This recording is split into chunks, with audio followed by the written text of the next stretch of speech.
What's up, everyone? Welcome back to another episode of the Apex the Podcast.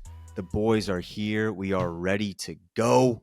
And PSQ number 3 is in the books. We're going to talk about all that stuff. We also have a ton of news to talk about, including partly with our guest today, SleepyPanda comes on the show. Genuinely surprised both me and Enoch how awesome of a guy SleepyPanda is. That dude is awesome. Nah, he's sturdy. I love that guy. He's a sturdy dude. I love that guy. He's going to be my new ride or die that I'm just constantly rooting for, and he's not even on a team yet. So we're gonna have to figure out what's going on there. But I'm definitely riding. Does this mean that Nani is no longer your favorite? Dude, I can't. Pro player?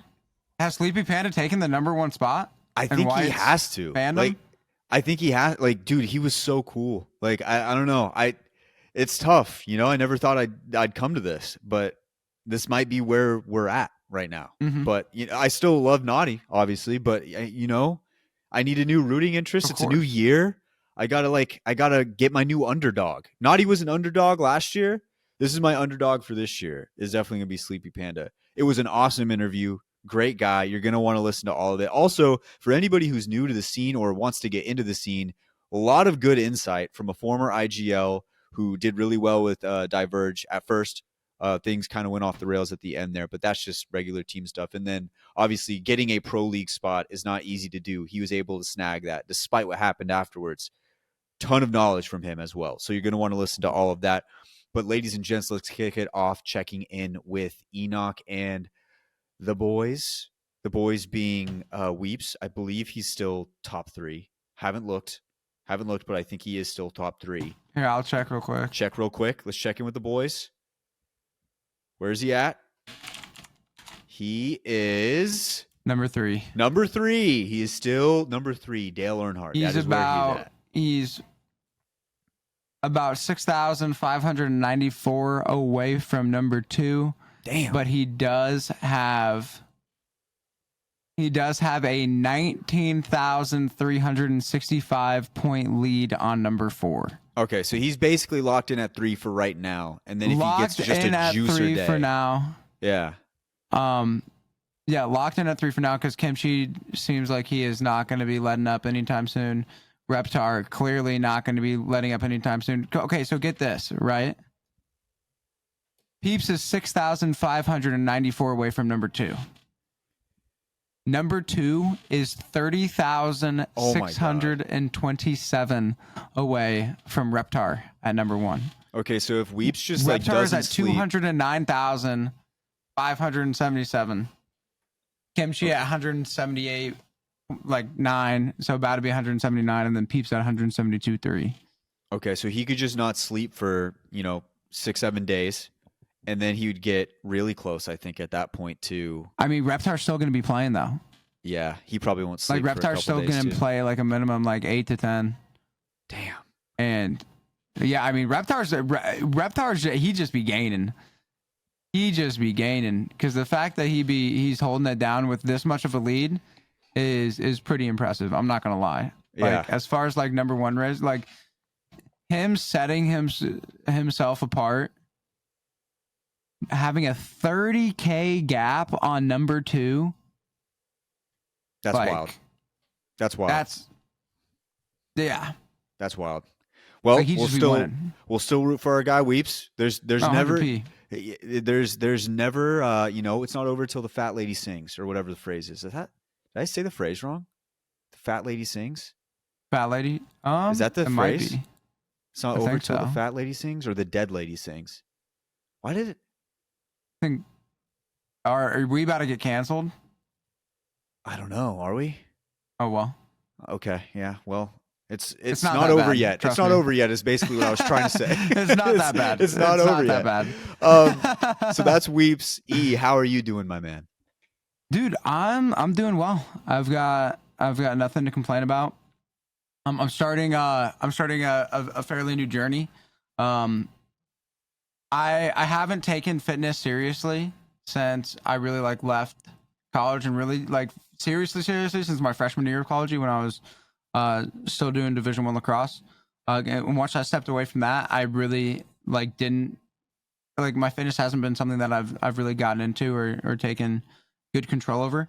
And whenever I had made attempts to get back on that, um, I always had my best success when I had somebody like coaching me through it, and like I would have like workout. I'd just show up and I'd have to get and do everything.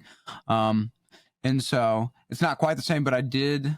Uh, there's a guy that I follow who's just this jacked dude, and he was putting out that he was going to be starting a like fitness program, and he was looking for one guy that he was going to work with and basically build this program around and work together.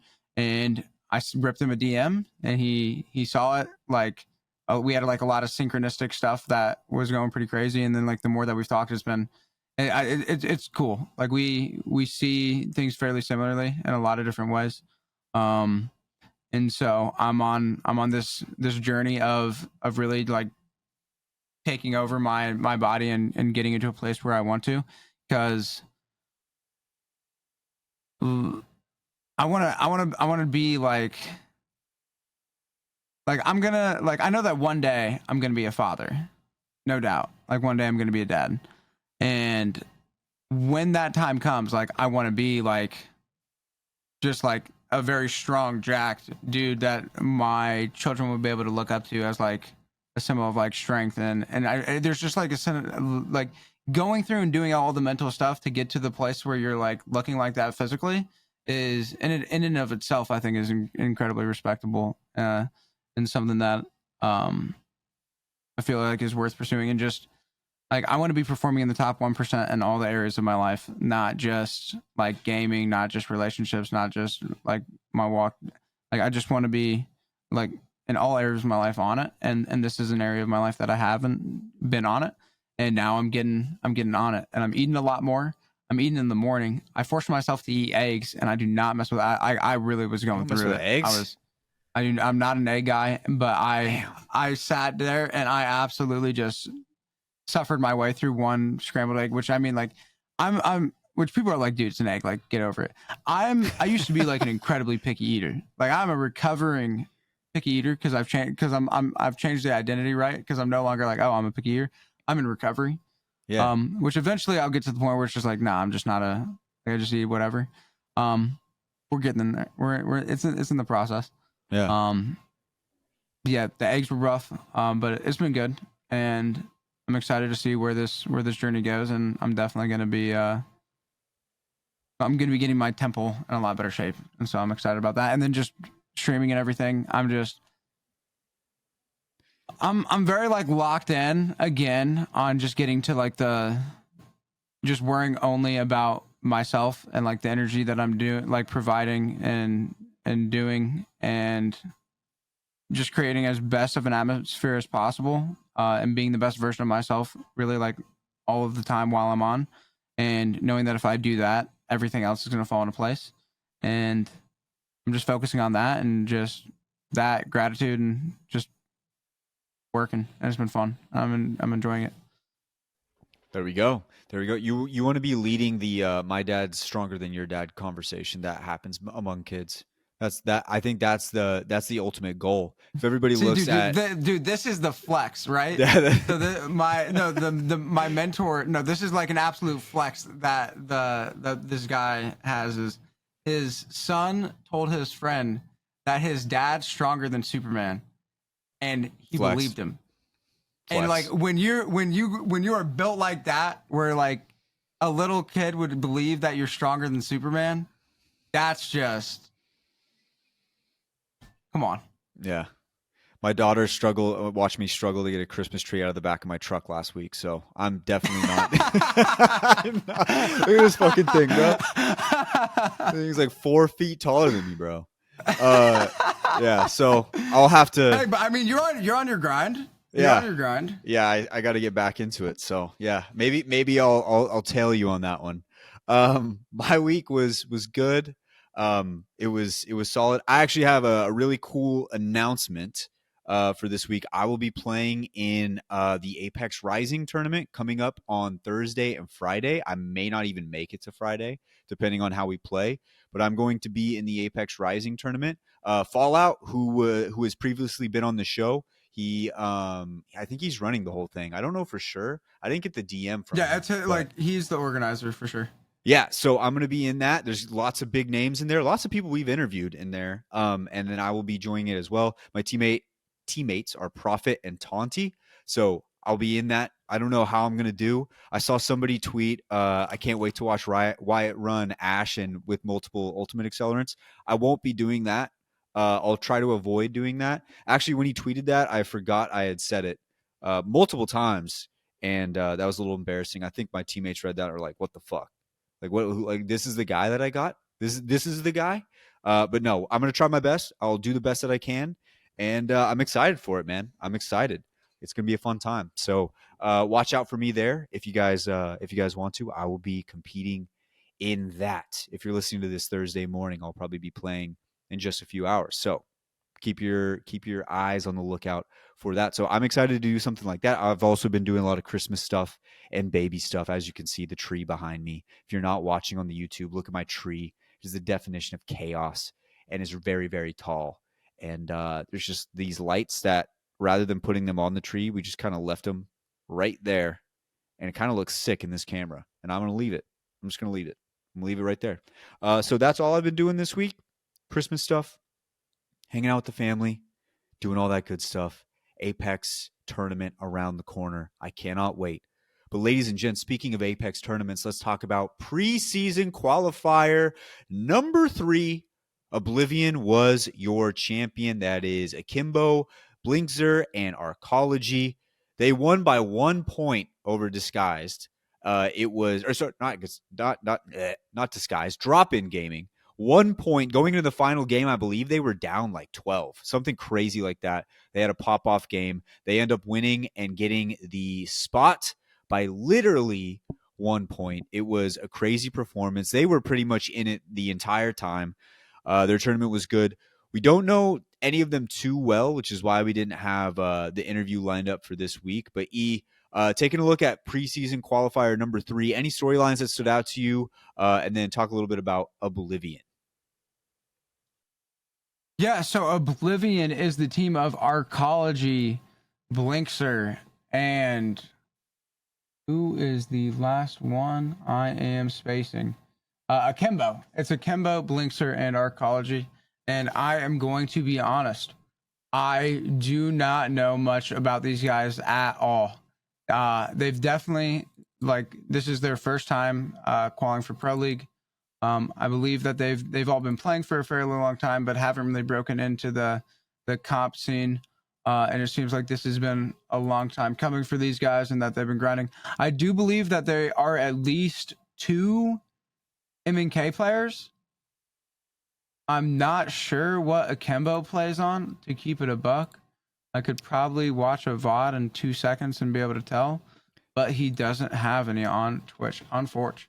But this is a great opportunity for us to learn about a new team. Great opportunity. Yeah, they absolutely popped off in game 6 to lock in their dub. It was really looking like it was drop in gaming, DIG. It really looked like it was their tournament to win. They were in the lead for what seemed like to be like the entire time, holding everybody off, and they had a fairly strong point lead going into it. But Oblivion came out and dropped a 21-point bomb on game 6, walking away with the W by 1 point. They dropped it. They won with 59-58, and 21 of those came in game 6. And so It was quite impressive. Absolutely, you hate to see it to be dropping gaming. The next closest team was 48. So they were at 58. They ended with 58. The next closest was 48. But then just Oblivion comes out of nowhere with a 21-point bomb. And so it is nice to see some more MNK representation that we're going to be seeing in Pro League. It'll be interesting to see how this team does moving forward. And I'm looking forward to having some of them on the pod and getting to know the boys better. Because I'm gonna be honest, I do not know much about them yet, but I'm excited to see them on the scene. Yeah, and it is once again for anybody who doesn't understand how the preseason qualifiers work. There's going to be 4 of them. This was number 3. If you win, you automatically get a pro league spot, and then after that, the top 4 teams in points will also be given a spot. And why this is so important is Drop In Gaming is number 5 in points outside of these top teams, and the gap between them and number 4 is about 400 points. Which, if they could have just won this, it would have made a huge difference. Now they really have to worry about points. They really have to have a great game, like great next weekend, number 4. Otherwise, they won't have a spot. So that 1 point was so huge, and it changes everything. To go through the top 4 teams in points right now, it is 9 Lives, Evolution, S2, and Chatamus Prime. Now, Chatamus Prime has 3,570. Drop In is number 5. They have 3,120. So big difference there. Big difference, and they're going to want to try to close that gap by getting the win next week. So unfortunate for that. I mean, it's crazy. Like, to drop a 21-point bomb, you just don't think it's going to happen, especially if you're dropping, you're thinking you're going to be good. And they were in that final game. They were in pretty late, and I think it was like a bad rotate or something like that. Left them out in the open, and they just weren't able to come away with it. But very unfortunate for them. On the opposite side of it, though, Oblivion, they won, they are in, and they will have an opportunity to make a name for themselves, and we'll probably get a lot more accustomed to that name and that team coming up here in year number 4. So next week we'll have the final one. We'll see who wins, and then we'll see who gets in on points. Lots of cool stuff going on in the preseason. Let's get into some other storylines here. Let's talk about the one that was kind of dominating the entire week, which was a week after our interview with Chaotic, a week after Chaotic and everybody from, what is it, DKG, DKS? It's a mixture of letters. Is it DKS? GKS? GKS. A week after GKS wins and gets a pro league spot, Chaotic and Saucer decide they're going to move on from Sleepy Panda, who was on the show this week. If you stick around, you'll figure out all of the details around the reasoning why they decided to go with someone else. But just a week after getting that pro league spot, they dropped Sleepy Panda. He had a little bit of a statement on Twitter, left out a tweet, and a lot of the Apex community kind of like sided with Sleepy Panda. It was one of those things where, I think a little bit of like they felt a little bit remorseful for him. Like they just felt kind of like, damn, that was a tough situation for him. But this was the tweet from Sleepy Panda. Chaotic and Sauce have decided to go with another third for the PL run, and I wish them nothing but the best. Hope to see them pop off in PL. With that said, I will be looking for a team open to any sort of coaching as well. So Sleepy Panda continuing on his grind, and it is a crazy grind for anybody who doesn't know. But he is left out, and now we have Chaotic and Saucer going with a new third. There's also a leak to who that third is going to be in the interview, but Sleepy Panda will be playing with them for that first day, and then after that they will go with that new third. But from your perspective, Enoch, how did you see the situation play out, and how did you feel about it when you saw the news break? Yeah, I'm gonna be honest. I think it's whack.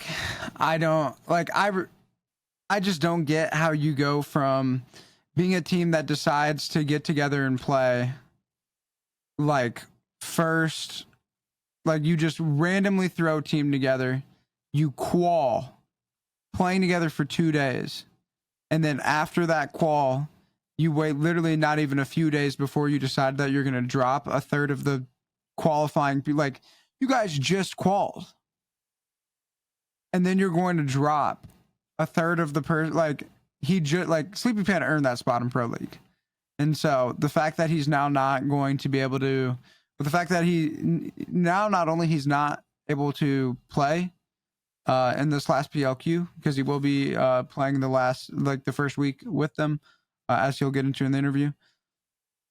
So he can't play in the PLQ, and he's going to be staying with them so that they can keep the spot. So I do respect the way that he's going about it. I think he's handling it phenomenally well, and I really respect his approach to it. And I don't. I don't think that that's the way that you should be conducting and operating a team. Because I mean, if you guys are that good, 2 days of playing together, imagine how good you guys could be with substantially more time. Um, but at the same time, if Saucer is the one who's doing more of the IGLing, and they are looking for more of like a higher fragging, like more damage, like better mechanical player, Naughty is definitely going to be taking that over Sleepy. Um, and so from that perspective, I can see why they would want to make that switch. I just don't think that it was the timing of when it needed to be, like when it needed to happen. Like in my opinion, they should have at least given it like at least half a season to see how it goes. Yeah, Because like you have so much room to develop as a team, but at the end of the day, it's their decision. It's not mine, and they're gonna have to move forward and do the best that they can with where they're at, and we'll see where it goes. yeah. It just seems weird that if you, no matter what, you have to play that first day of Pro League together. I don't know why you would do it right then. Like, why wouldn't you Well, wait they until definitely after the didn't know. first They day? definitely, Yeah, I guarantee you that they just did not. They were not paying attention to the rules around it, and then they made their decision and then realized it after. yeah. Which I think that's what it comes down to, is not understanding exactly what the rules were. But even if you didn't, I just think it's a wild move. It's a crazy move, especially when you look at the the day you had a 17 kill win. And like doing that in any sort of lobby with people who are high level players is something to be like, wow, that's kind of crazy, like very interesting. So I don't know why they didn't at least try it a little bit longer. If I was taking a devil's advocate side of it, I would say, well, you only get this one chance. It's year by year, and there are some alarming changes happening within the Apex esports scene. So who knows how much time you truly have left. But that's a very bleak way of looking at it. I just think anytime you're winning with anybody, you got to run with it, and so it is kind of weird to see. It's kind of tough to see. But I'm confident that Sleepy Pan is going to find his way, and I think he's going to find an opportunity to play and do well. And we kind of spoiled it a little bit, but Naughty stepping into this roster, it looks like they wanted more of a fragging role. I will say this: I think there's going to be a lot of pressure early on to succeed and do well, because I think for Sauce and for Chaotic, you want it to at least look like you made the right decision. If you come out the gate slow, you're opening yourself up to a lot of criticism at that. And who knows if they even care about it. But I will say, like, it's hard for me to believe that wouldn't affect them at least a little bit. So they're going to want to come out the gates hot. But either way, I mean, I've always been a big fan of Naughty, so I want to see him succeed as well. I just think it sucks to have this guy left out in the dust. So weird situation. Definitely. However you feel about it is how you're going to feel about it. Everybody has their own opinion, but yeah, definitely weird situation with GKS. We'll see how it goes moving forward. Some other news coming in here, along with Naughty getting a Pro League spot, Snipedown also received a Pro League spot for season 4. So their teammate Bullet L is kind of out in the open as well, but nobody really knows exactly where Snipe is going yet. Do you have any info? Or at least I don't know. Do you have any info, Enoch, on any teams he's been playing with? I have no clue. I'm gonna No keep it a clue. buck. So we have no clue where Snipedown is going, but he did look like it did receive a Pro League spot. That one comes from Jay Mails. He had mentioned something about it, wrote an article about it earlier on in the week. Another big source of news here: Luminosity parts ways with LG Chivas. That was Nizel, Pistolo, Anyanya, and Yaguares. I think that's how you say it. But they are all now free. They are a free agent team. This was one of the fun teams to watch, and this one really sucks to see. You have to assume that they're making a big splash, if they're letting go of this roster, especially coming off of the performance that they just had in year 3. But talk a little bit about LG Chivas, Enoch, and what you think is the future for them. This team should definitely get signed by somebody because they are without a doubt one of the best teams in the world. I mean, their last tournament was the last land in which they placed 5th, and now they're getting dropped after placing 5th and doing incredibly well throughout their entire, like, they've been a very consistent team. And just like the storyline and everything, like the fact that you like like LG Chivas like coming together, like just all of that took place with this roster. And it'll be, it's tough. It's tough to see. From Luminosity's perspective, it only makes sense. And we don't know if it's confirmed who it is, but there's a lot of speculation that it is that they dropped them for Sweet's team. And if that is the case, it only makes sense from the perspective of, at the end of the day, as a pro player, you provide substantially more value to an organization if you have a large following. Sweet, top 5 streamer in Apex Legends, when he's actually taking it, like when he's like streaming, he is definitely one of the biggest faces in the game, and that provides more value than a team who is going to consistently place top 5. Because even though, like, this is a team, right? Let's just go with the hypothetical that it is Sweet's team. This is a team that has never played as a full 3-man, because it'll be Sweet, Nathan, and then a third that is unrevealed at this time, and they will have never played or like played professionally together.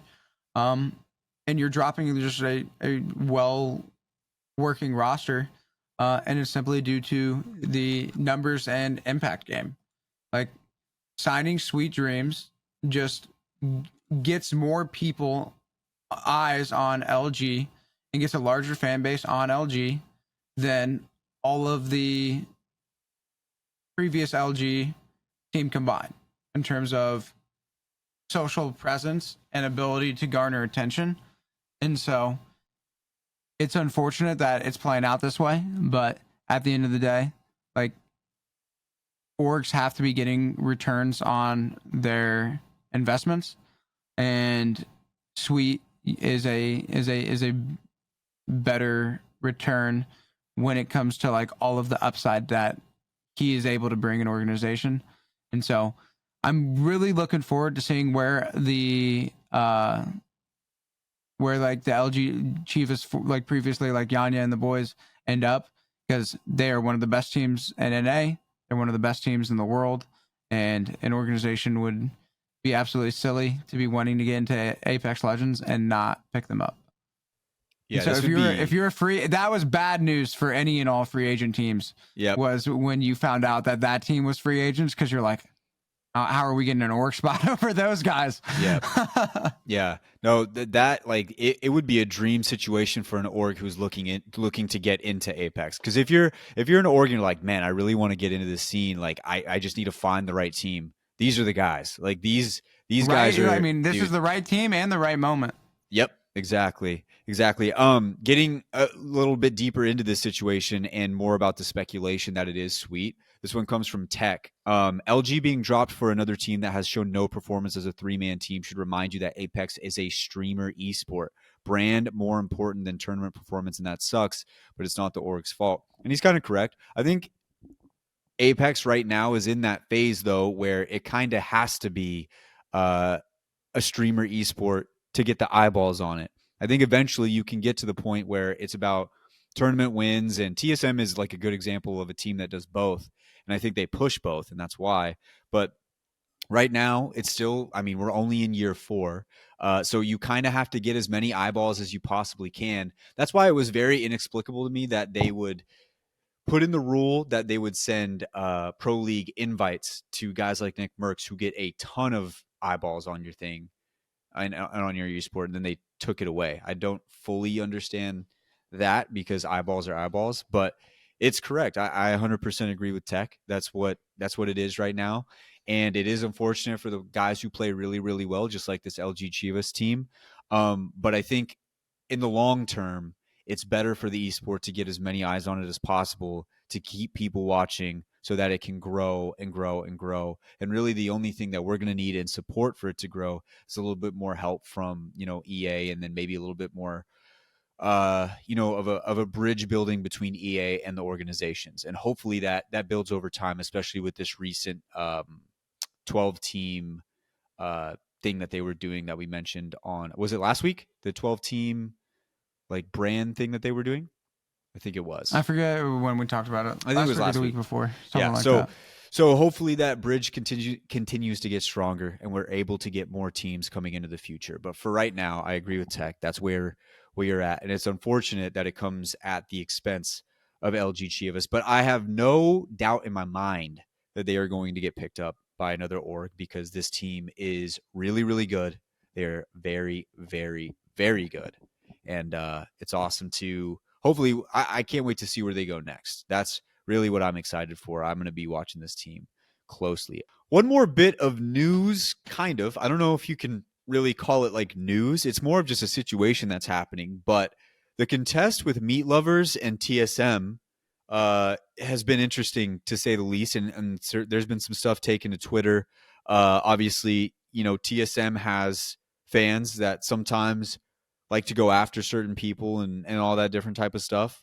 So Tech's been feeling the wrath a little bit, if you could say that. But either way, the contest has been a little bit more contentious than I think past contests with TSM have gone.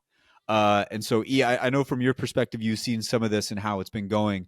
How would you kind of summarize the contest? And honestly, it's a good like storyline for people who don't typically watch scrims. Go check it out to see how it continues to go. But what have you seen so far? Yeah, so I'm gonna be honest. I've barely been paying attention to it at all, but today it's been getting a lot more attention than I've seen previously. And it seems that they've been challenging for Lava Siphon for quite some time, and Tech and the boys are, as of late specifically, have been walking out on top of this engagement. There's been a lot of talks that TSM has had different vacations and that they haven't been playing together a ton as much recently. Um, but there's a lot of excuses that you could be throwing around. But just as of late, it seems that the meat lovers have been having the better of it. And there's a clip today that Luxford posted of him basically 1v3ing them, and he absolutely just popped off and had himself a play. Um, and it seems to be like that's the type of energy that Meat Lovers is approaching. But we do have a tweet from Hal, the CEO himself, and this will basically give his thoughts on the situation. Everyone's got TSM's dick in their mouth as soon as we start doing bad, as usual, and remember what happened last time. Also, if you are a fellow pro/friend talking shit or saying completely untrue stuff, go fuck yourself. And don't play the victim bitch card when I come at you. See you in Pro League. So very mild mannered post from Hal there. He's just saying it as nicely as he possibly can. Yeah, so he does have a point, because the last time we talked about this, when Dark Zero had won, and everybody was just like, is TSM really the best? And then they followed it up and absolutely shit on that idea, because Dark Zero didn't even qualify for Sunday, so Championship Sunday. So yeah, he's got a point. I mean, until somebody proves him wrong, you got to take what he says at face value. You got to take what the CEO says at face value at that point. You kind of have to. He's proven it every single time. But I do think it is interesting that this is happening.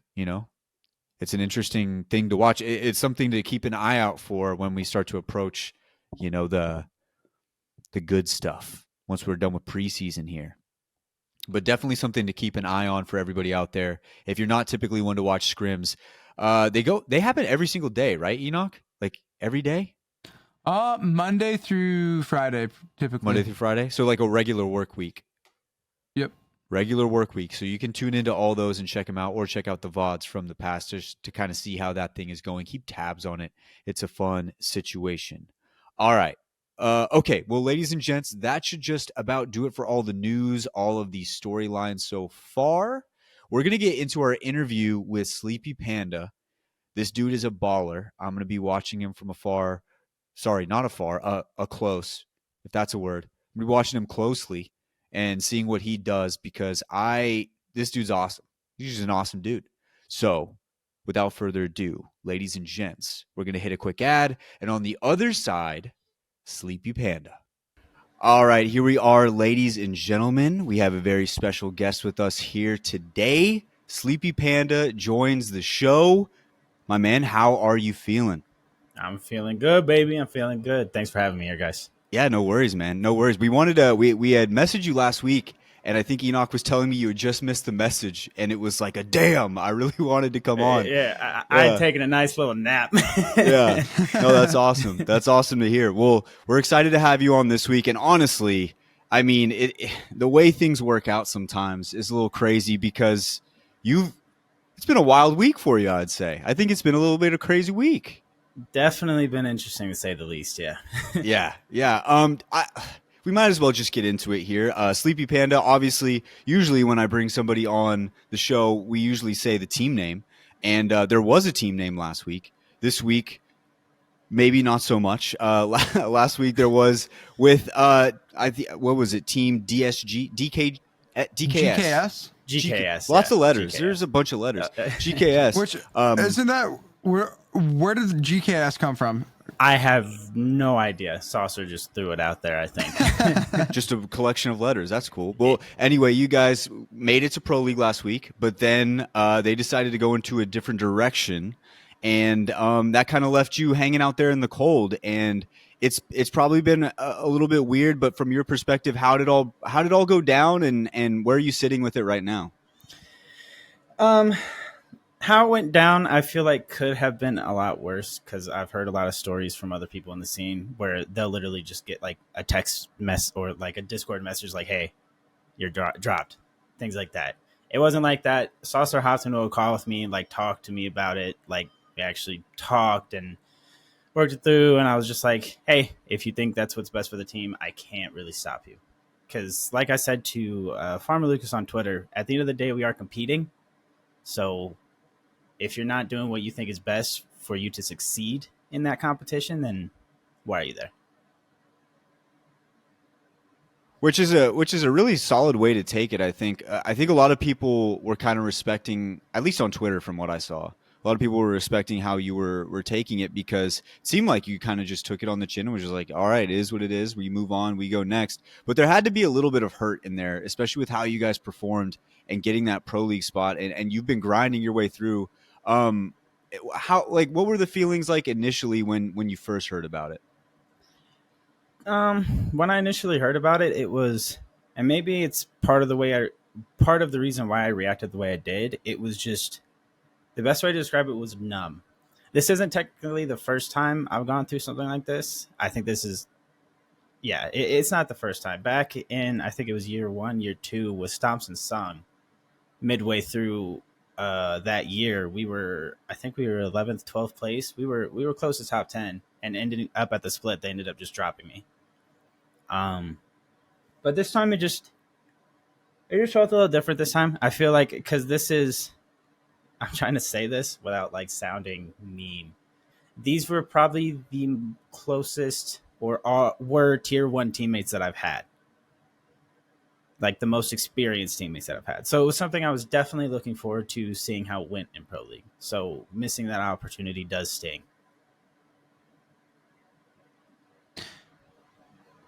Yeah, so with this whole like situation, there's been a lot of talk with like whether or not that's actually like something that they can actually do in terms of like there being a rule like around having the original 3 players who qualified like play that first week.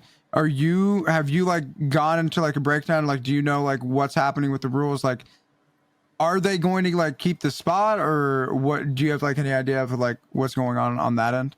Well, I'll say this to start off the bat. And a lot of people might not like to hear this. I will be playing with them week 1. All I can say about that is there was an agreement reached and a contract was signed, so I cannot speak more than that. But with that said, about the ruling, and people aren't going to like to hear this either, yes, there technically is a rule to where they cannot, to where they can duo it that first week. I did not actually have to play that day. The ruling comes from, and they word it very confusing on the rule set because it literally says like the team must be present for day 1 kind of thing. That only means that I have to be on their roster, not playing that day. So I could have left the roster, and at that point, they lose the spot. But even then, leaving the roster, the system's bad. I'll say that. I think the system is very bad because even leaving the roster at that point, in PLQ, you make a roster, accept rules in Battlefly, and that's it. Once you win a PLQ or you are in Pro League, you can no longer make the roster changes on that website. You have to email somebody that works for ALGS.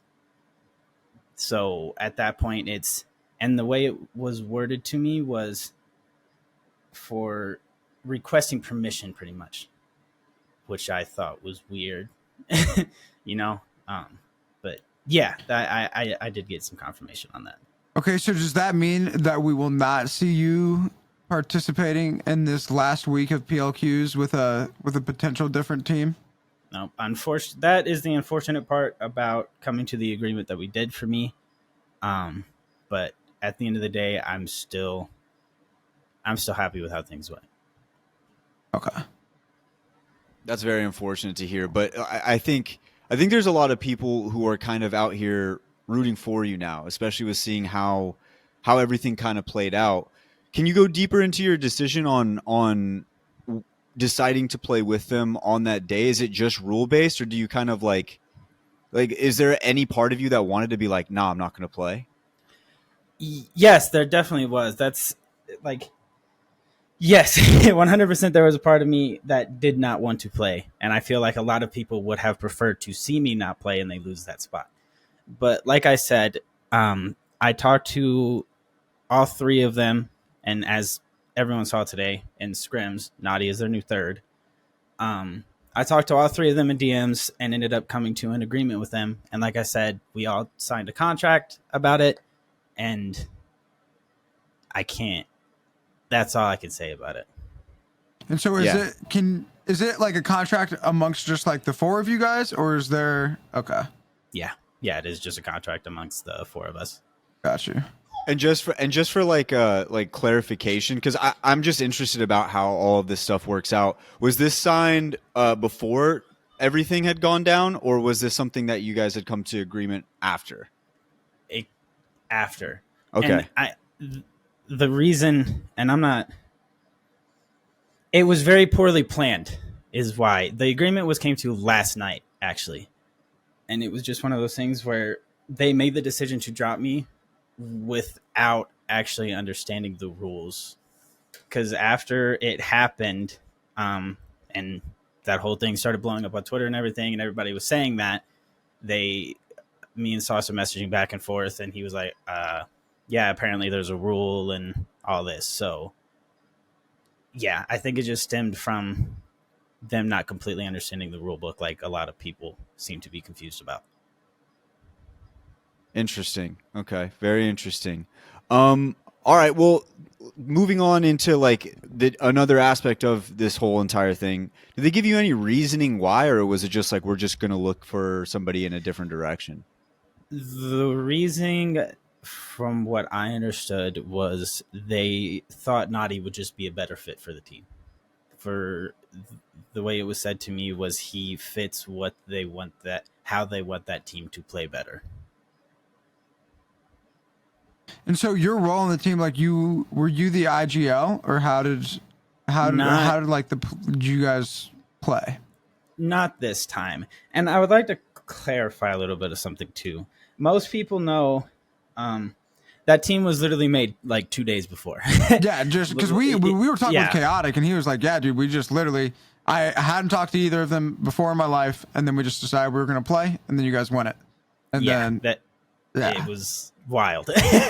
Which also, like, I don't think we've said, like, huge congratulations to you on being able to, like, on winning that PLQ. Yeah, which 100%. that is a very respectable, very commendable thing, and it's an absolute tragedy, like the way that this has gone down. But I'm sure that this is not the last that we'll see from you by any stretch of the imagination.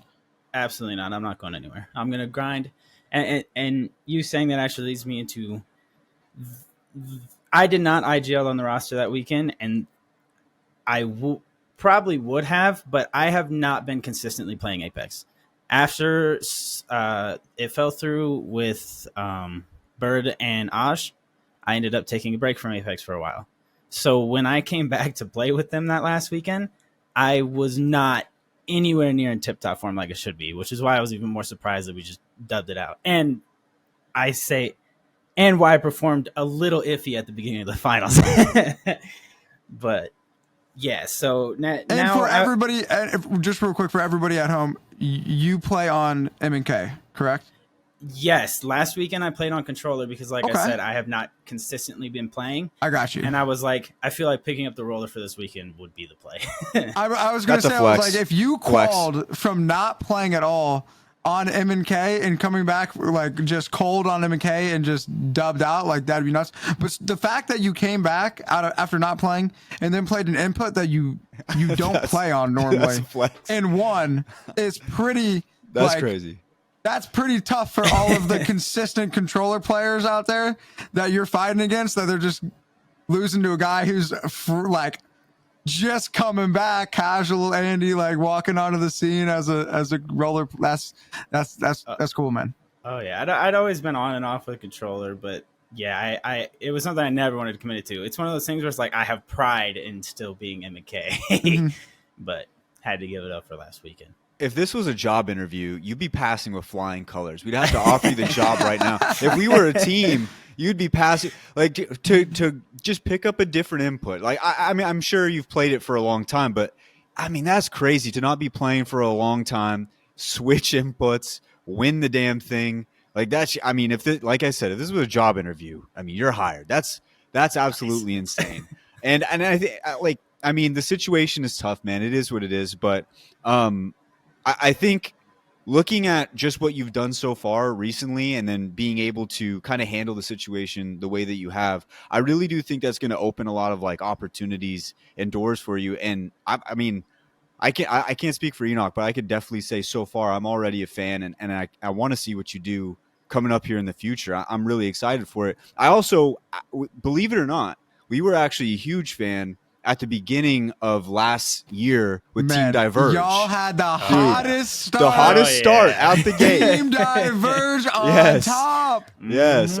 We mentioned it on this podcast because we were gassing you guys up. Because like me and Bird go way back, and I know us fairly well. I know that we don't know each other too crazy well, but like that whole, like when that whole storyline was happening, that was such an exciting time. Oh, it was fun. Yeah.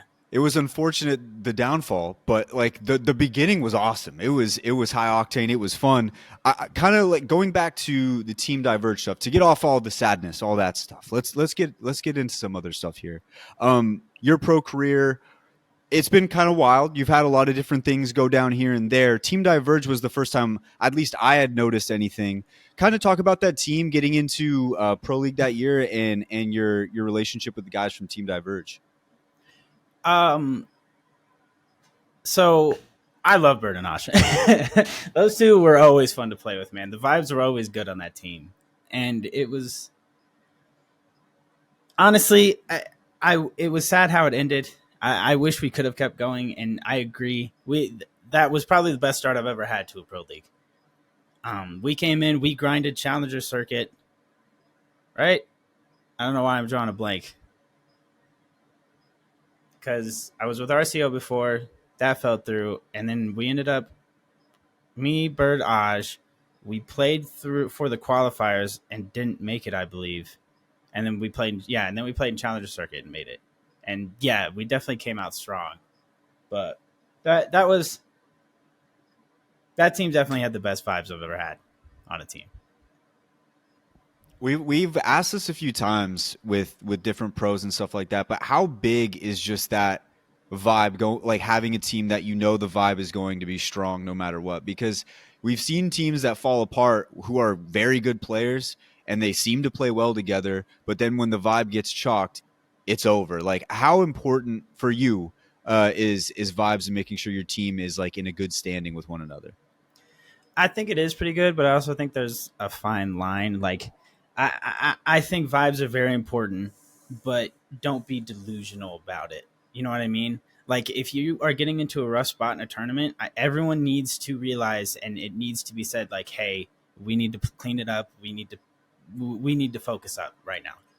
But the one thing that I think always prevails, everyone's still having a good mindset. It's about how you go about those conversations. Like, most of the teams I've been on, if they played with how he how he goes about, he's loud, he's proud, he's confident, he's making sure his teammates are doing this and that, and he's yelling. And I just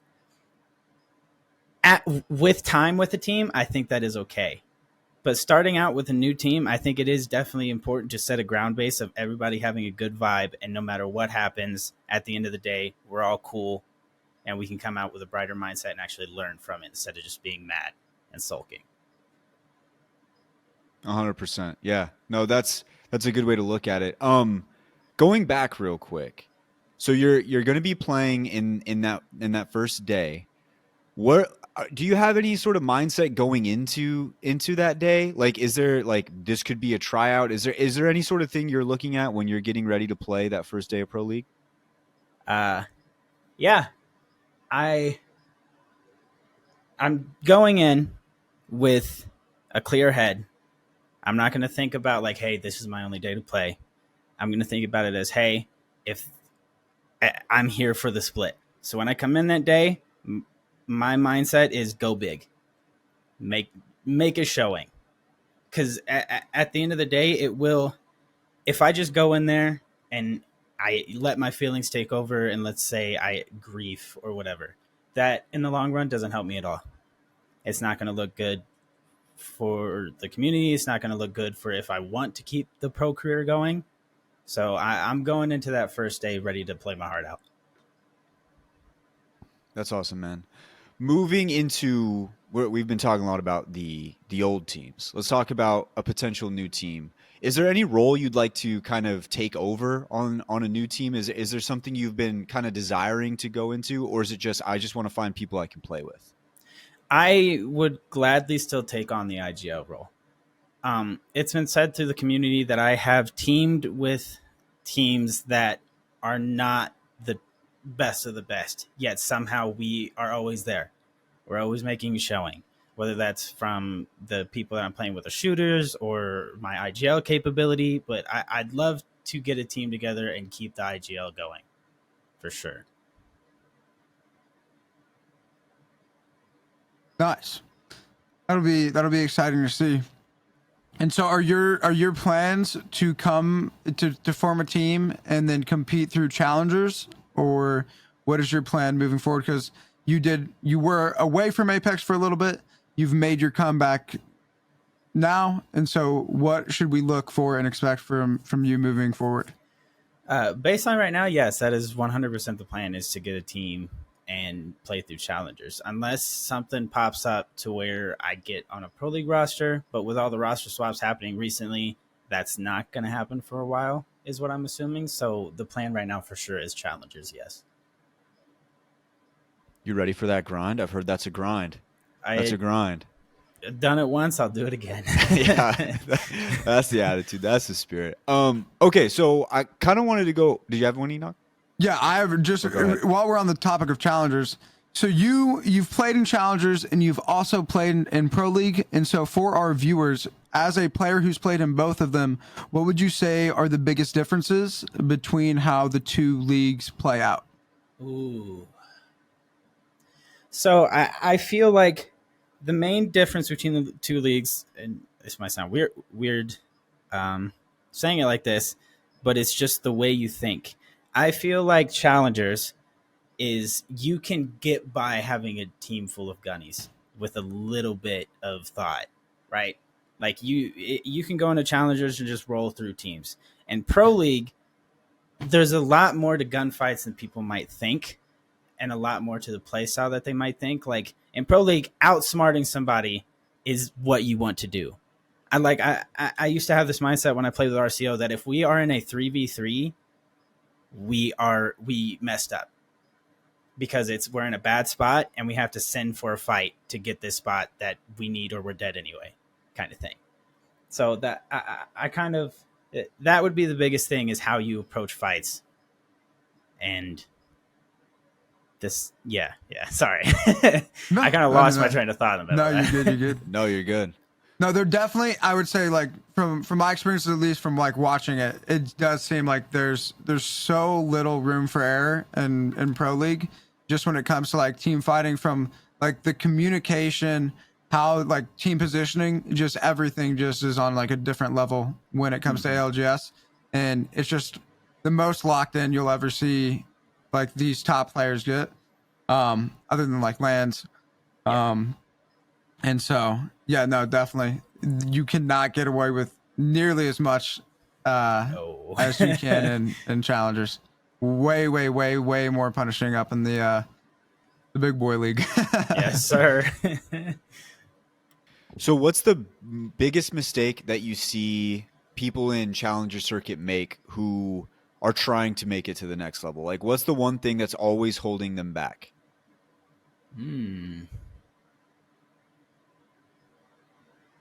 That is such a hard question, because I see a lot of different things. We can name one a handful. big one, and I don't even say this is gameplay related, is your relations. I see a lot of the time in challengers, people having these, I'll just say, weird egos, and they just want to pick fights all the time with people. They don't want to build bridges. They don't want to make friends, which, again, I get it. We're competing at the end of the day, but burning bridges and making yourself out to be a bad guy constantly isn't going to get you opportunities if you ever do reach the next level. Like these third-party tournaments, or like his and hers kind of stuff like that. No one wants that toxic image in their community. And so would you say that comes from like a lot of out of game type stuff, like Twitter, beef, all that? Or is it more like they're just trying to chow everybody in the lobby? They're just trying to fight them all? I think it's just Twitter beef and stuff like that. I think that's actually a point that I've never heard anybody make on here before. And I think that's actually a really solid point, because just like with any career or anything you go into, it's not like you're going to different possible employers or people who are against your employer and just shitting all over them. You never know what position you might be in. You might be over there at some point. Yeah. So I think that's actually really smart. And it's also just shows, like, not just within the game, but just in life in general. I think it's always better to create good, solid relationships rather than just trying to build up your own ego, because eventually it'll come crashing down. So I think that's actually a really good thing that people could hear, especially from the younger players, because we see a lot of younger players come through who have a lot of baggage that come with it. So yeah, definitely a solid point. I kind of wanted to reverse and go back to the beginning of just, maybe not even just Apex Pro, but just gaming in general for you. We always like to kind of learn more about the gamer themselves and how they got to this position. So how did it all start for you? How did you start gaming? Was it something you were just kind of born into, or you pick it up later? How exactly did you get into this? And then how did it translate over into becoming an Apex Pro? I've always been gaming.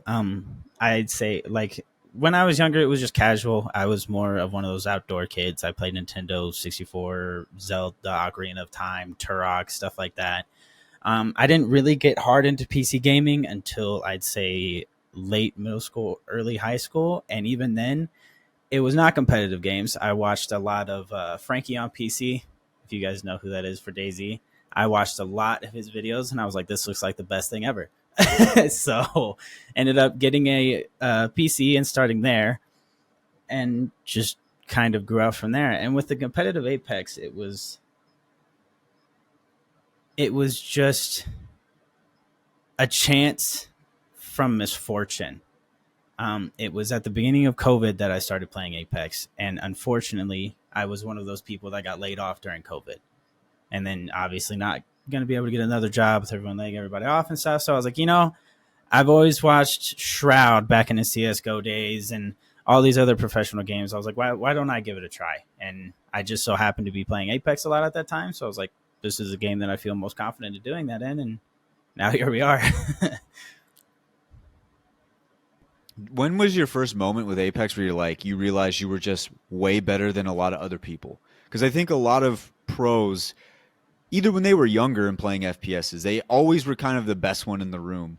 Was there a moment where you realized, maybe even before Apex, or when was it during the Apex time, that you kind of came to the realization that I'm better than everyone, it seems like?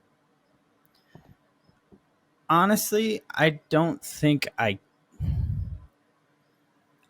happened until a little bit after I joined the comp scene. So when I started, I was doing what I could here and there, and then the old Premier roster, it was Echo. Who else was it? They're not in the scene anymore, so it's gonna be really hard for me to remember. No, that's fair. But it was the old. I have no idea. Yeah, it was the old Premier roster. I have zero clue. And they were like, yo, we need a sub for scrims. So I joined them, and then I got absolutely destroyed. I was playing Gibby. That was back when it wasn't Countdown. It was Dig Site was the name of it, right? It was then. Yeah. And after that, that's when it did start to click that I was like, I need to put a lot more time and work in if I'm ever going to make it to this level. And I'd say after that was when it was just an upward skyrocket of, okay, I'm surpassing a lot of the people I need to be surpassing. Yeah, so can we get a nice little breakdown of your journey through Apex, and then as you came from as you got into the comp scene, and your journey through comp, because you've been around for a while, you've played on a substantial amount of teams, and you're still out here giving it what you got, and so.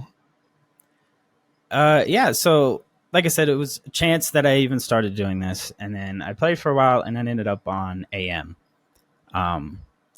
AM was a great time. We went through several rosters on AM. The owner of AM, I owe that man everything. I would not be here if he did not give me all the help that I needed to succeed. The first ever finals I made was back in Watson meta, and I have a clip of it on my Twitch, a highlight, and it was I ratted. I was a Wraith ratting, and it ended up I just played it perfectly to the point that I made it top 2, and it got us enough points to make it to the first finals back on Kings Canyon. We didn't do well in finals, I can tell you that much. And then and that was with Decoys and Knowles. Then after that, I ended up playing with Lifty and Fat Fruit Ninja. That was a high energy roster, to say the least. I have another clip out there of us whenever we won one of the games in Pro League. And most energy I've ever had. After that, it was Stomps and Sung, to which we went on to Pro League. We were performing well. And then roster changes were made for certain reasons, and I was dropped. Then after that, I ended up getting with RCO. We made our way into Pro League again. That one stung as well because we finished 11th right outside the Sweden LAN. And I remember that one because we had been playing consistently throughout the whole thing. It came down to the last day, and my lobby was full of everybody around us on the leaderboard, and we just needed somebody to do bad. And everybody that was close did well that day. Literally everybody. So that was unfortunate. And then after that, it was Team Diverge, and now here we are. That's a crazy journey. That just shows the dedication to how many different things are going to go up, down, left, right, sideways, whatever it may be. When you're in this type of scene, it's a lot of hard work. And I'm always interested on what people do on the outside of the game, because we already know what happens inside the game. You work on your shot, you work on your game sense, you work on finding a good set of teammates that you like. But outside of the game, some people put in a lot, some people don't put in a lot. Is there anything that you kind of do to keep yourself in the right mindset to try and continue to push through and find yourself in a better position in this scene? Yeah, that has, at first it was, I just wanted to succeed and make my dream come true. Now, it is a completely different mindset because I have a family. I actually have a 1-year-old daughter and my girlfriend that I provide for. So right now I'm working, and then I'm doing this on the side to try to get whatever I can to make sure I provide for them all that they need and want. So they're kind of like the That's inspiration. baller. Yes, I respect 100%. that. Yes. Yes, I respect sir. that. That's the way to do it. 100%. Yes, sir. You are Way to you are get the job passing done. this job interview with flying colors. This is the best job interview I've ever seen put together. No, that's really cool. It's really awesome to see. And I think a lot of times in this scene, you see a lot of people who don't necessarily come from that exact spot. But it's nice to see that as somebody who works too, I also work. It's nice to see somebody else in the scene who is working while also continuing to do what they want to do on the outside. I'm sure it gets tiring. And I'm sure there's going to be some hard days. Has there ever been a time where you thought maybe this is all too much and maybe I just need to focus on one thing or the other? No, I don't think I can say I have. There have been those days where like I'm tired and I wanted to, but I can't say that I've ever been like, I can't say I've ever given it real thought. No. More just like a passing thought, maybe when you're like tired or something like that. Yeah. Yeah. No, that's still awesome, man. It's very nice to see. And I think for a lot of people listening too, it's like that inspirational thing. There's a lot of listeners out there who are trying to start a stream, maybe trying to become pros themselves, working on whatever it may not even be Apex related, but it just shows that if you continue to put in the time, the work, there's going to be downsides, there's going to be tough days, but it's you just got to keep grinding. You got to keep grinding, and you're a shining beacon of that.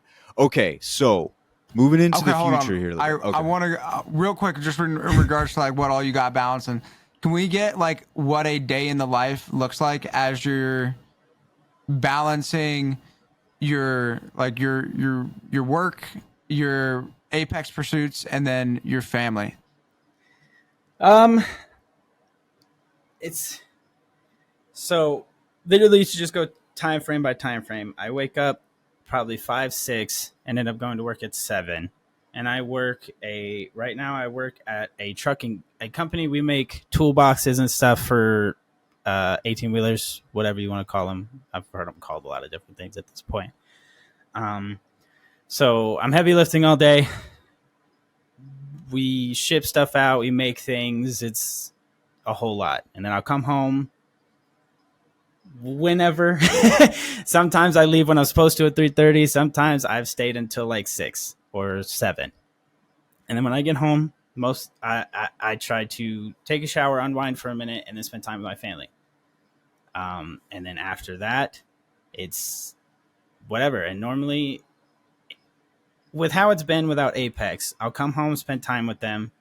The daughter and my girlfriend will go to bed. And then that's when it's me time. I'll sit here from 8 to whenever I get tired most times because I'm not very good at being responsible about sleep.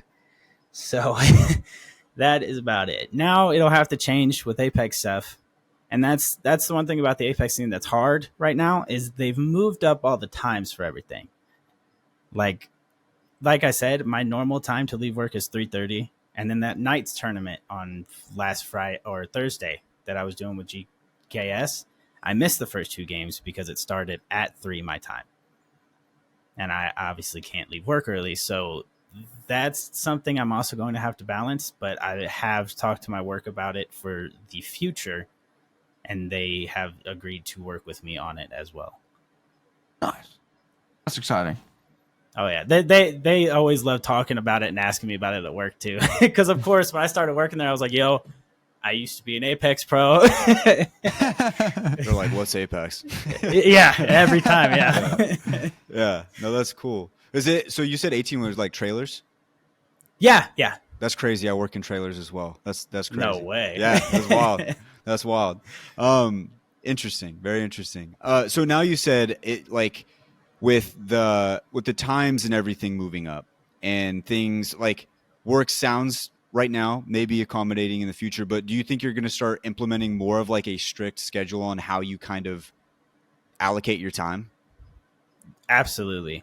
One thing, I'm happy that I've gotten this sort of second chance in a way to come back. Because, like I said, after TD, I had to work because there were issues with TD. And then I came back, got Pro League here, and that kind of showed me that I still have it and can still do it, and I will be pursuing it.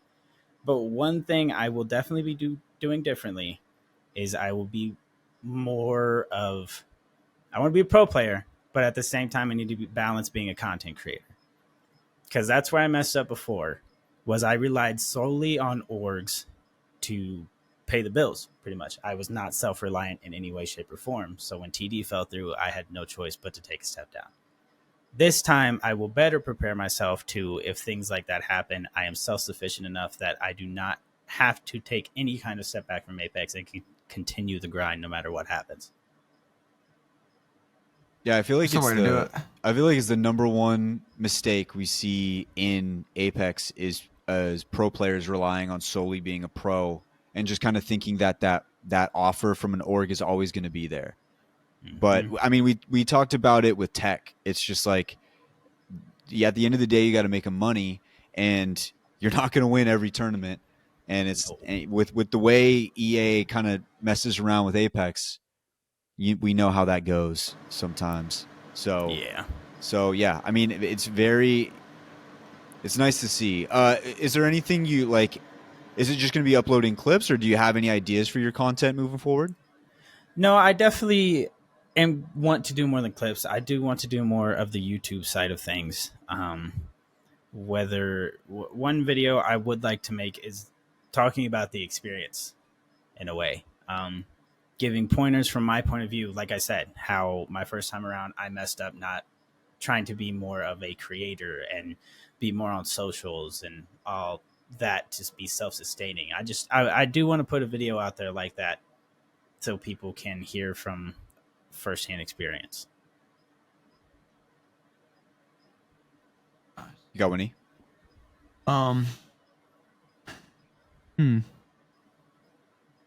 So with moving forward, are you going to be playing on controller or MNK? I don't know. R5 1v1s on controller sound fun. I'm going to be honest with you. Watching those clips of Koiful and stuff looks like a good time. But it's, like I said, I pride myself on MK. I put a lot of time into it. It's just, it feels like the scene of the aura around Apex right now is controller. I don't feel as confident if on MK, I do not feel as confident that people would want to pick me up as an FA.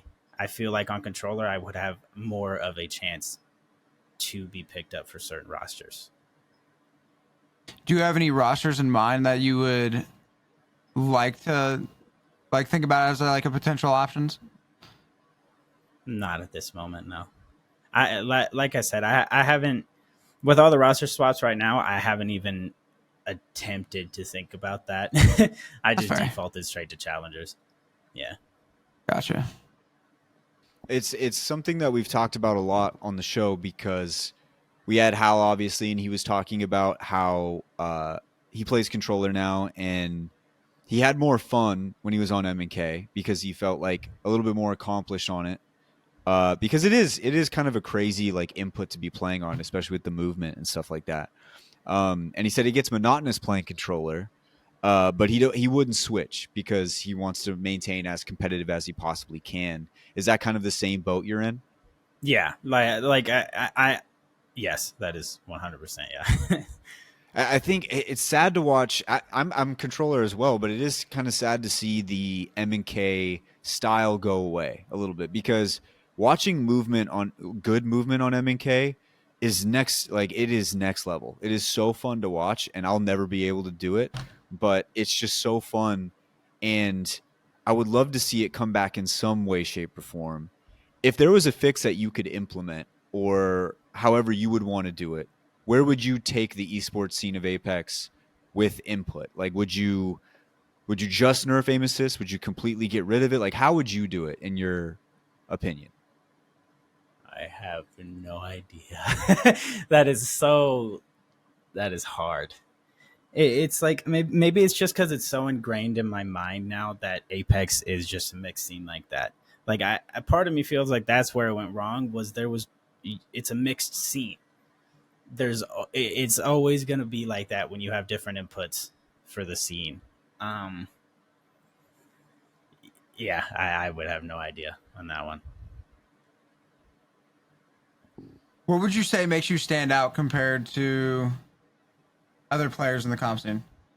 The rat place, the Wraith rat place. I will say, you probably have some of like the most consistent making it to final circle as the rat Wraith.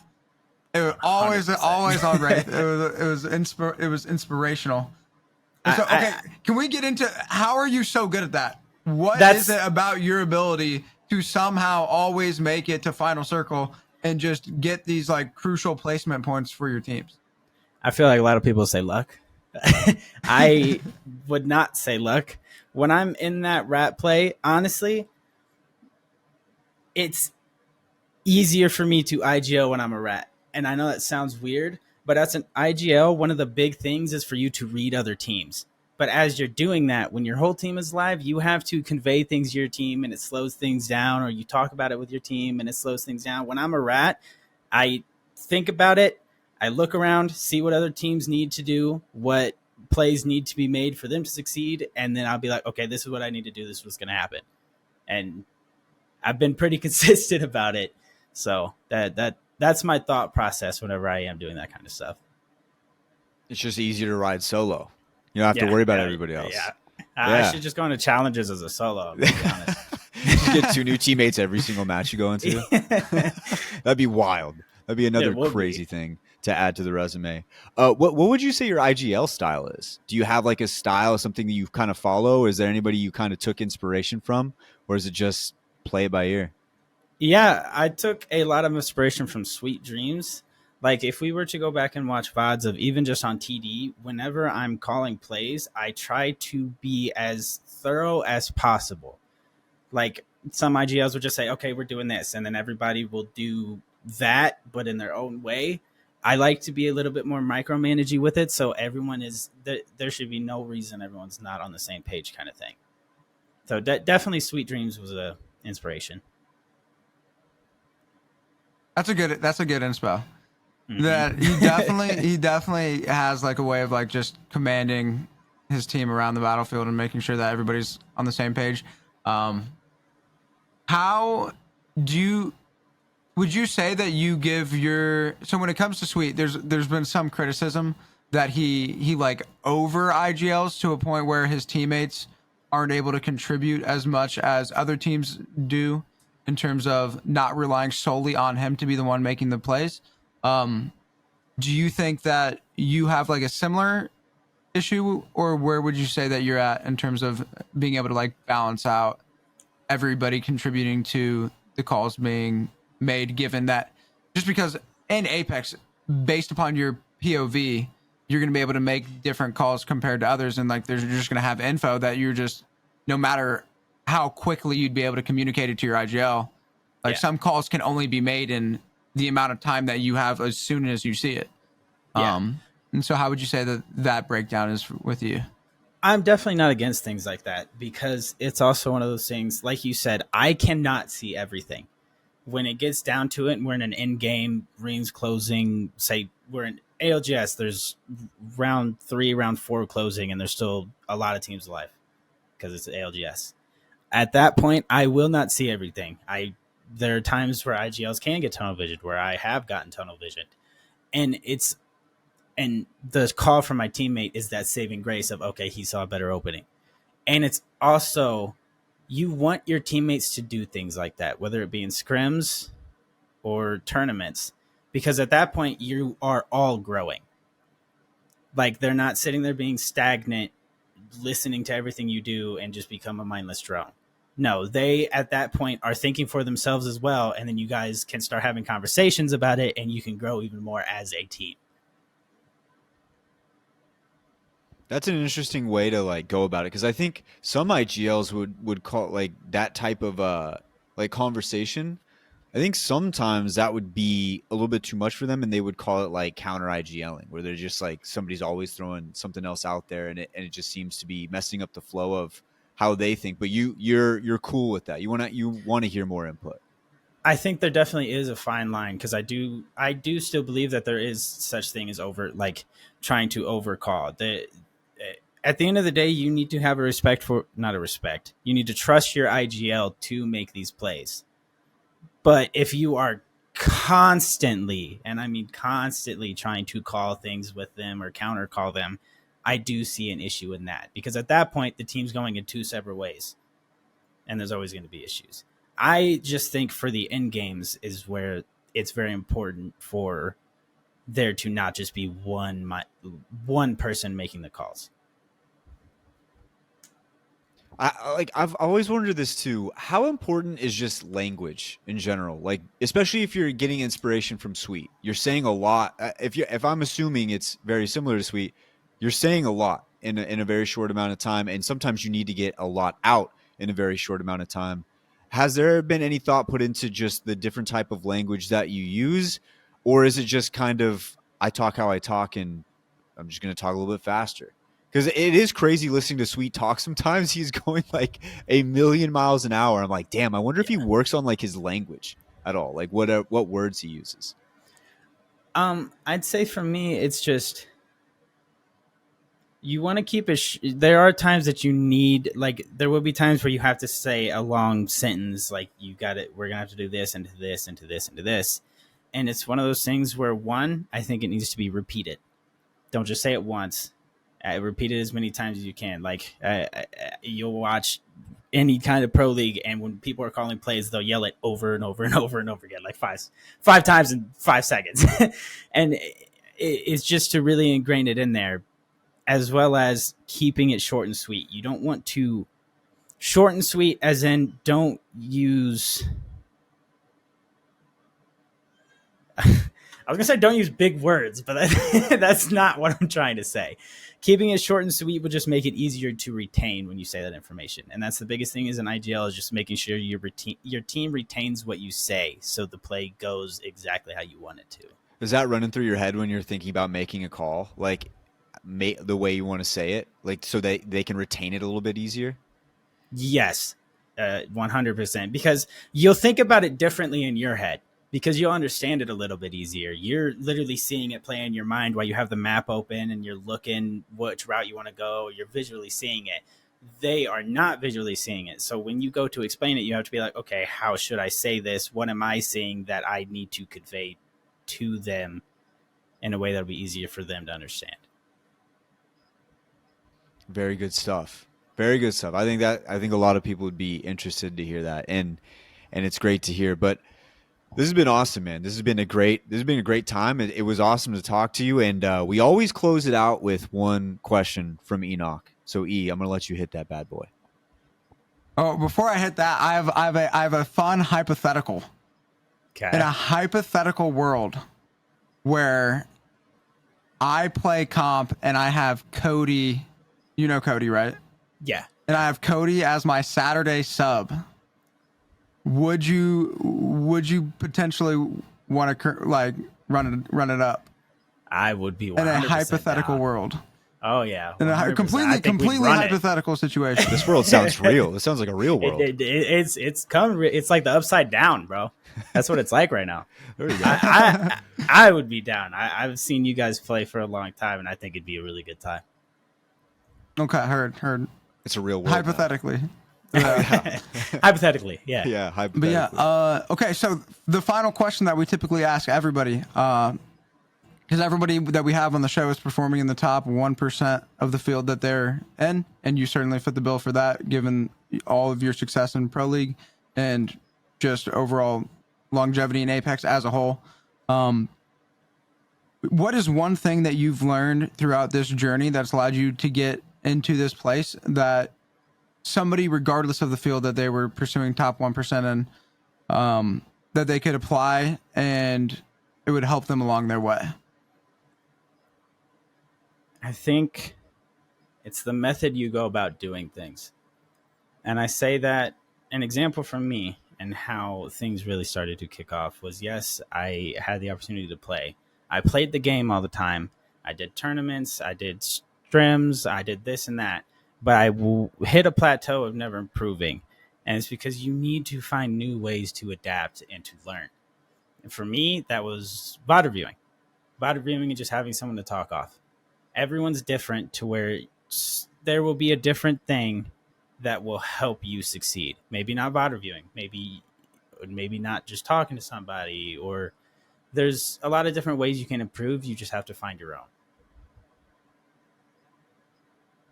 Just curious, how long do you try to VOD review? I will sit there for a long time.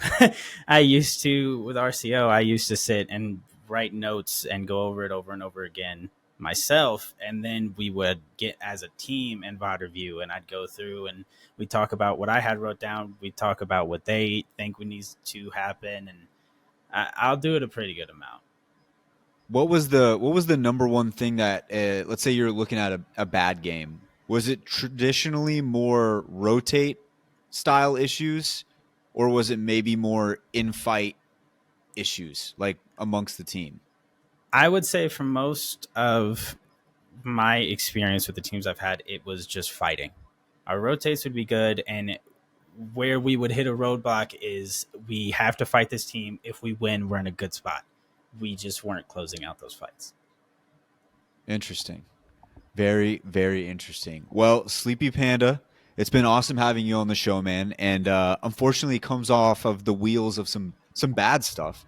But I think we talked through it, and we made a good thing with it. And we're gonna be. I can tell you right now, me and Enoch are gonna be rooting from you from the sidelines, man. We cannot wait to see what you do here in the future. And I mean, honestly, man, this was really, really awesome, and I really enjoyed this one. We're gonna have to you back on, man. We're gonna have to. The next team. Anytime. The next team. I'm ready to full on root my heart out for whatever team comes next for SleepyPanda. I am on board with the squad. So once again, man, thanks for hopping on the show, and hopefully next time we talk to you, not only are you on a team, you have a team, but your team's getting ready to raise a trophy. That's what we want to see. That's what we want to see here at the Apex podcast. Thanks, man, for hopping on. We really appreciate it, man. Thank you. I also just wanted to say, with this whole scenario and everything going on, the support from everyone in the community has been crazy. And I can't thank everyone enough from that. And I'm not even talking about just from the viewers of the Apex scene and everything. I mean, there have been some people that have been in the scene for a long time that have reached out to talk to me. And I just would really like to make it known that that has meant a lot to me. And wanted to say thank you. And thank you to you guys for having me here to talk with you today. Yeah, man. No worries. It's been a pleasure. Problems. It's been a pleasure, man. It's been a pleasure. We'll be watching you, man. Thanks for hopping on. All right, ladies and gents, that was SleepyPanda. Shout out to SleepyPanda for hopping on the show. He is awesome. Cannot wait to see what he does here coming up in the future. Cannot wait to hear from him again. Shout out SleepyPanda for hopping on. Okay, ladies and gents, we were actually about to rip the mermaid discussion right now, the one that we had talked about 2 weeks ago that we put off to this week. We were about to rip it, but then we came to the realization we don't know how deep we want to really go. So we're going to take another week, try to figure out. It's these theories, they get deep. And we got to figure out where exactly we want to draw the line on how deep we want to go. Because we could get really deep. We get real deep. We could get oceanic deep. Maybe where the mermaids are type deep. We're just saying 95% of the ocean undiscovered. Hasn't been and so figured how out. deep in that 95% are we willing to go? We haven't really figured out what would be the right amount. Yes. And I also saw a discussion that I need to think about. And it was like, I think mermaids are more real than Bigfoot on Reddit. And I was like, wow, I kind of want to munch on that in my head and figure out which one Bigfoot I think is more 100% real. real. Really? More real than 100%. mermaids? I mean, I think I'm leaning towards. I mean, I'm already team mermaid. You're already like saying they're real? I would say mermaids are real 100%. If you had to do like flip a coin, you're like, this one's more real than the other one. Which one do you think would be more real? Bigfoot. Bigfoot? You think Yeah, like I feel like I feel like there's more. There's like more like there's different like video interactions that have been recorded over like I mean obviously like not all of them are going to be real and there's going to be fake ones out there for sure, but I just feel like I've seen more of that type of stuff, and I mean like it's big like everybody. I feel like if you asked like the average person who like doesn't even believe in any amount of conspiracy theories, if they thought Bigfoot was real, and they'd probably be like, yeah, it could be. how does he? But my question with Bigfoot, I would say mermaids are more real. My question with Bigfoot is how is he hiding his tracks all the time? He's got big I mean, feet. think about it. I mean, how often do regular schmegular average Americans go out into the deep nature of what are some of these like protected forests in the United States? Do you think Bigfoot is a species, or do you think he's just like one Bigfoot? I don't know. I definitely think there's a lot of. I definitely think there's like a whole. Like a species. Yeah, definitely more that way. I don't think there's just like one guy out there who's just holding it down. That'd be so funny though. That would be so tough.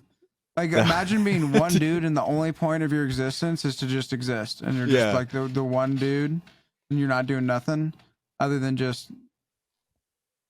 And then like you get to just for your own enjoyment pop out every once in a while in front of a family and just scare the shit out of them. And then go back into hiding for the next again. 5 years before your next appearance. Yeah. And then Man, you get that'd to be see all the tough. commercials of yourself, all that good stuff. I think if there is a Bigfoot, I think he'd be in like the forest of Washington State. Because my dad lived there and he said the forest is so dense you wouldn't even believe it. So like I could see that if he was. Yeah, real. I would say that there's probably a lot more areas around the world that we just don't have any amount of interaction with at all. Yeah. Like at all. And so I feel like the chances of a lot of stuff happening without our knowing about it it could be like fairly like the regular schmegular guy. Yeah. I also saw the theory that like mermaids can't exist because how would none of them have floated to the surface? But like if mermaids had the same mental capacity that we do, they would probably do like a proper burial or some sort of thing. 100%. Yeah. Right? No, I mean, like, they're just not going to. I mean, yeah, I would say that.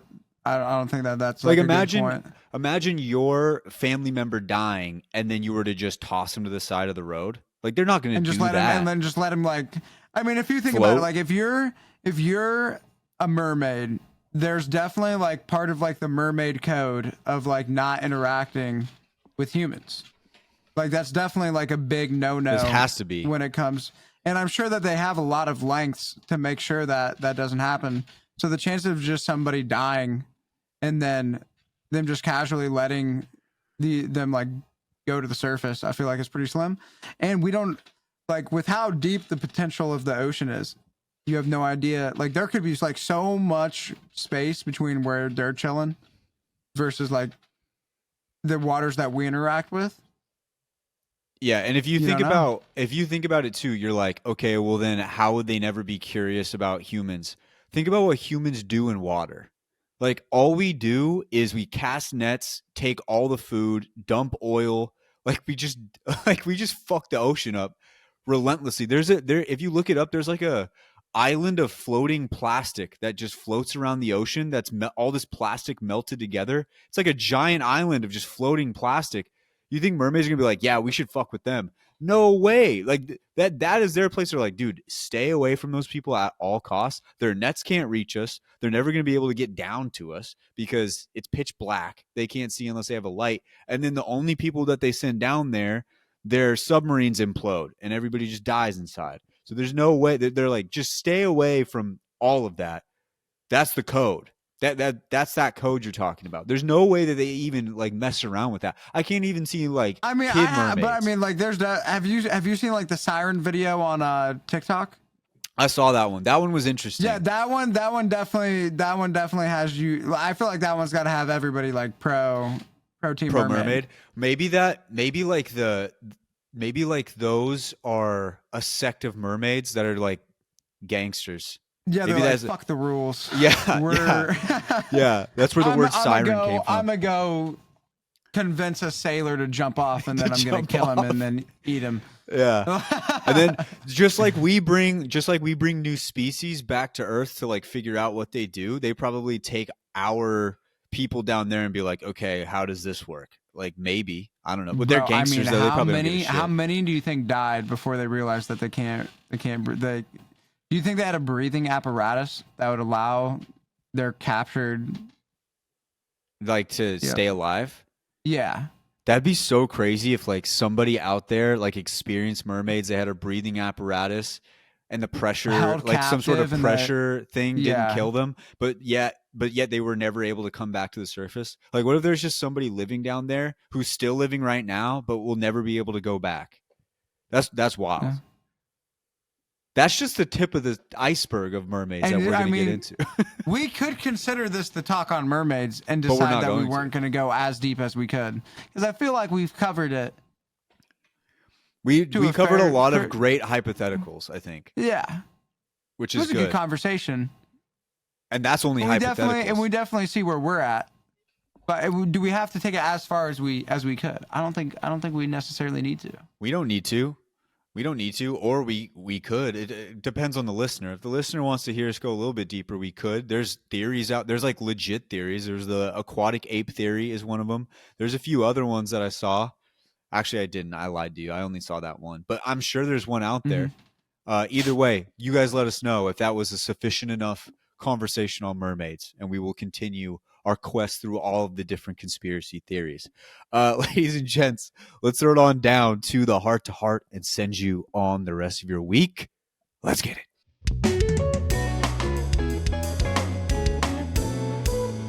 All right, ladies and gents, it is heart to heart time. Heart to heart time. Ladies and gents, my heart to heart this week has nothing to do with hearts or hearts. It just has to do with the fact that this tournament is coming up and I want to provide the best amount of skill that I possibly can. So here's what I'm going to do. I'm going to practice a lot. I also need to get some tips and pointers from Enoch about what I should be doing. What should I be doing is my question to you. I've only been playing Conduit. Can I keep playing Conduit? Conduit? Yeah. I'm going to be honest with you. Conduit at this point in time, in my opinion, especially for ranked, is if there was you have to have this legend on the rank squad, I would put Conduit in that must-have spot because that character is broken. Okay, good. All right. Okay, so I can keep playing Conduit. I'm going to say something to you that may or may not make sense. I'm just going to throw it out there. I believe the R99 is the better gun compared to the car. But for whatever reason, when I pick up an R99, I have the most unlucky games of all time. But when I pick up a car, I find good fortune. Does that make sense, or am I thinking too much into that? I mean, hey, if it works for you, it works for you. I mean, no shame in being a car guy. If the car's hidden, dude, it's hidden. Why would you know? Like, if you're having better games with the car, just because I mean, at that point, then if you just keep picking up the car, you're just going to keep having good games because you've told yourself that that's the case until the point where that stops happening, and then you're going to be like, oh wow, like the car's not making the difference I thought it was. Go to the 9, and then you won't have that little mental barrier you got going on right now. So just like lean into it, ride it out until the wheels fall off, and then pick up the 9 because it's a better gun and ride off into the sunset. It's not even my shot with the 9. My shot with the 9 is fine. It's just whenever I pick one up, I just have the weirdest games possible play out compared to the car. So just, dude, I mean, if that keeps happening, stay away from it. Just stay away from the bad juju. dude, just ride the. I mean, if you're having good games on car, keep riding the good games on car until you start having bad games on car, and then see how the 9. Okay. All right, sweet. Okay, I and mean, then the car isn't as good as the 9, but it's not that much worse. yeah, it's not too much Like you worse. can still like if you're fighting a guy and he has a 9 and you have a car, like obviously he has the advantage. But if you're better, you're better. What should I use And as also a you're secondary? on conduit, and that character is just busted. Secondary to your car. Yeah.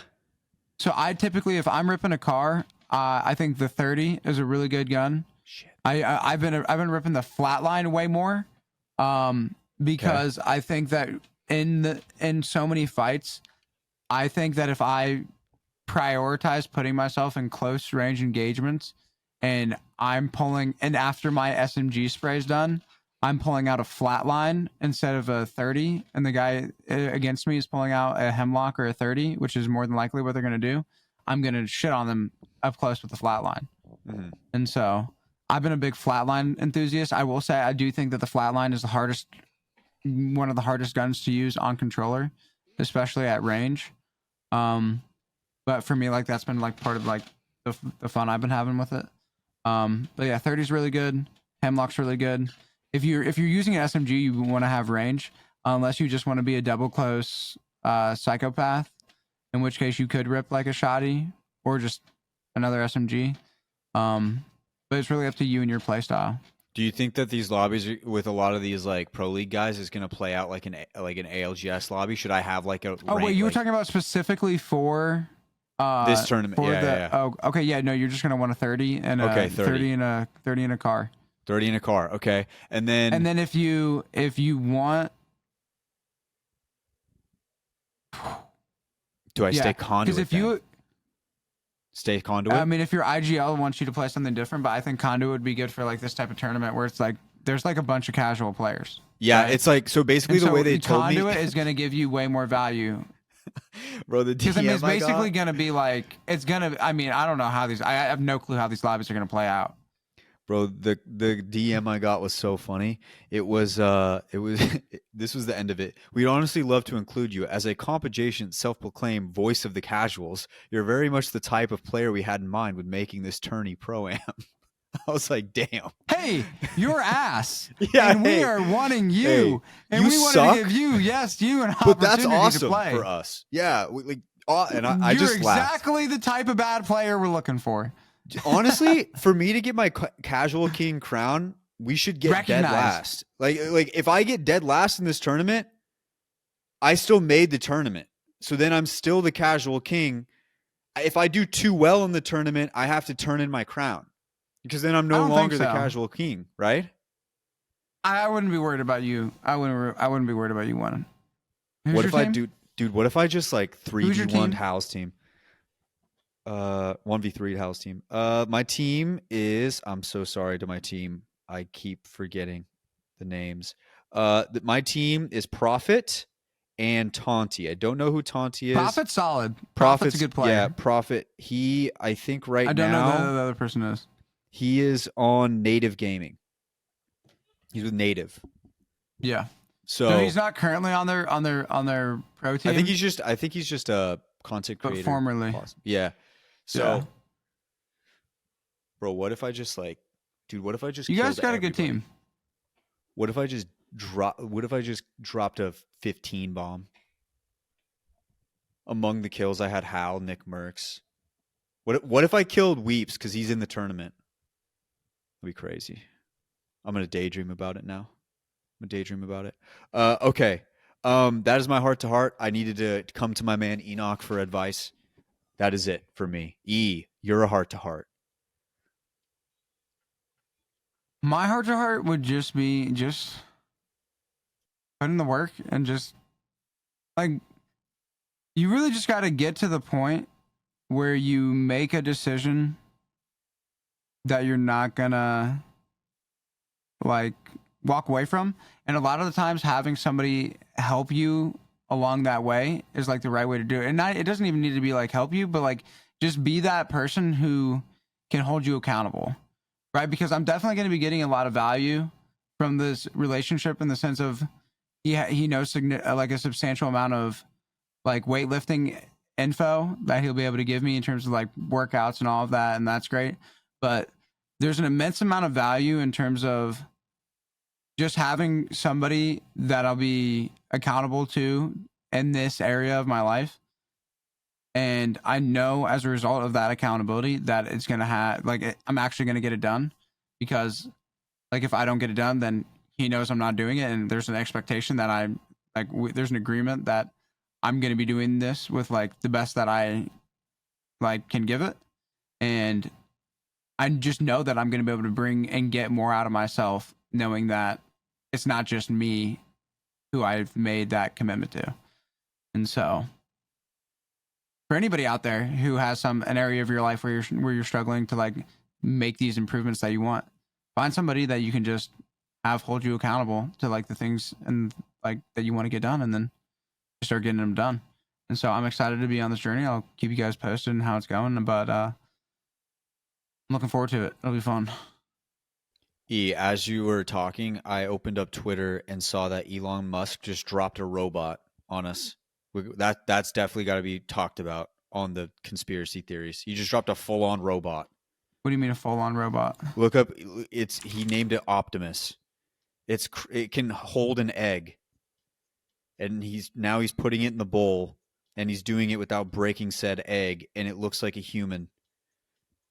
Stay tuned to see what Optimus will do next. Oh no! I mean, I just, dude, I feel like obviously, like they pre-programmed everybody with the idea that like the world is gonna end due to computers and like AI and all of that. But like they literally like showed everybody like that's like that like AI leads to bad, and like we're just going down it. We're just like, screw it. We'll just rip it. It's like watching Jurassic World after Jurassic Park came out all those years before. The premise of the movie was we're just going to do it again, forgetting that in the first set of Jurassic Park movies that it ended with a Tyrannosaurus Rex eating everybody. And then they were like, nah, we're just going to do it again. And like, so obviously, like we get it that like they're movies. They're right? movies, yeah. And that, but still. But like, come on. There's nobody who genuinely thinks that like a super intelligent computer that has like unlimited resources is going to lead to like something good, right? No, it's just going to lead to bad. There just ain't no way. Like they're definitely turning. They're definitely going to switch up. Oh my God, dude. All right, this will be another conspiracy theory. We'll have to do that. Okay, ladies and gents, thank you guys for tuning in to another episode of the Apex podcast. Big shout out to Sleepy Panda for hopping on the show. Next week, we will have the final preseason qualifier. And ladies and gentlemen, year 4 will be underway very, very soon. We are all so excited for that. Thank you guys for tuning in. Probably by the time you're listening to this right now, tournament should be getting ready to start. So you might be able to see your boy over there. I don't know if they're going to make me stream, but if they do, it will be at Grab My Banner Pod on Twitch. That's where I'll stream, because I don't have a personal channel. I just have the podcast one. So I'll be streaming over there. Say what's up. Say hello. Give me words of encouragement. Tell me I suck. Whichever one. Doesn't matter. But I will be over there. And I will be doing my best. But thank you guys for tuning in. As always, we'll catch you guys next week for another episode of the Apex podcast. See you.